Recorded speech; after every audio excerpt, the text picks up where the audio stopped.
Oilers power play clicks against Jets even without McDavid.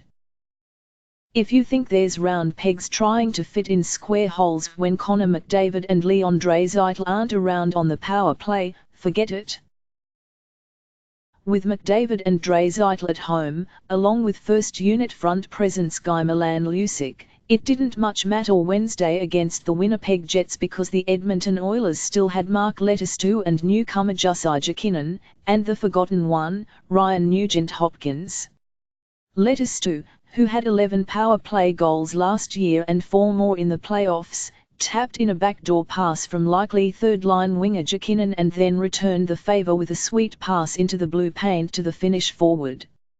Jokinen kicked it in, but they counted it as the Oilers, who had the NHL's 5th best power play last year, scored on 2 of their first 3 on the Jets in a 4-1 win.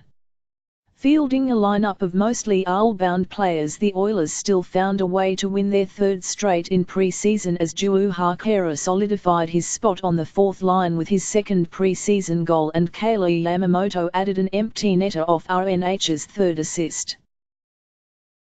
The guys on our unit tonight have all been on power plays before.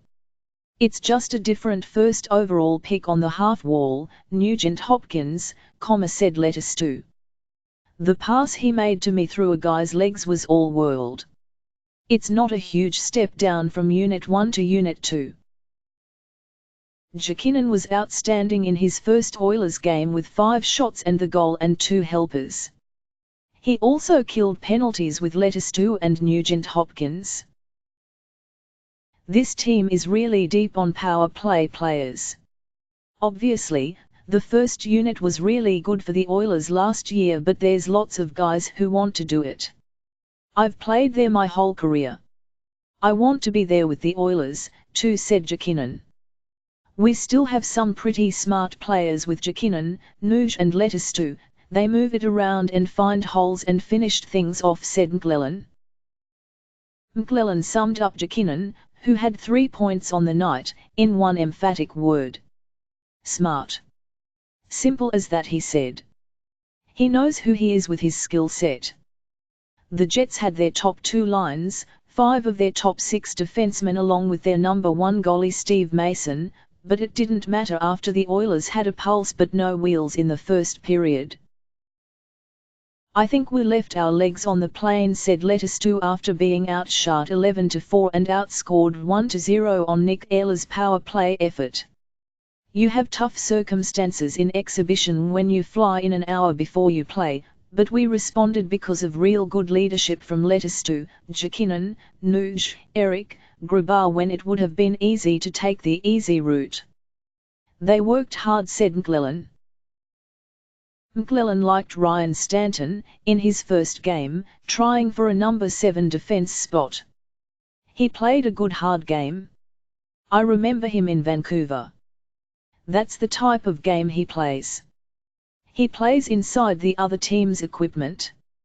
Not overly flashy, but he gets the job done. He looked like he belonged out there, and that's the first telltale sign of a guy who's comfortable. Good for him, he said. This in that, Letestu had 5 goals in games in Winnipeg last year. Every guy has one team, his poison against, said Letestu. Yamamoto had a second period goal called back because he kicked a pass from Brad Malone past Mason. It looked exactly like Jokinen's, but they allowed the Finns, not the rookies. I've scored a few goals like that, but obviously there's no video ruling in pre-season games, said Jokinen. The Jets hit 5 posts, 4 on Laurent Brossoit, 1 on reliever Nick Ehlers. Brossoit, who played 34 minutes and allowed 1 goal in 14 shots, appeared to have trouble picking up pucks early with the lead lighting in the building because Trouba also drilled iron from the blue line. He settled down after the start, said McLellan.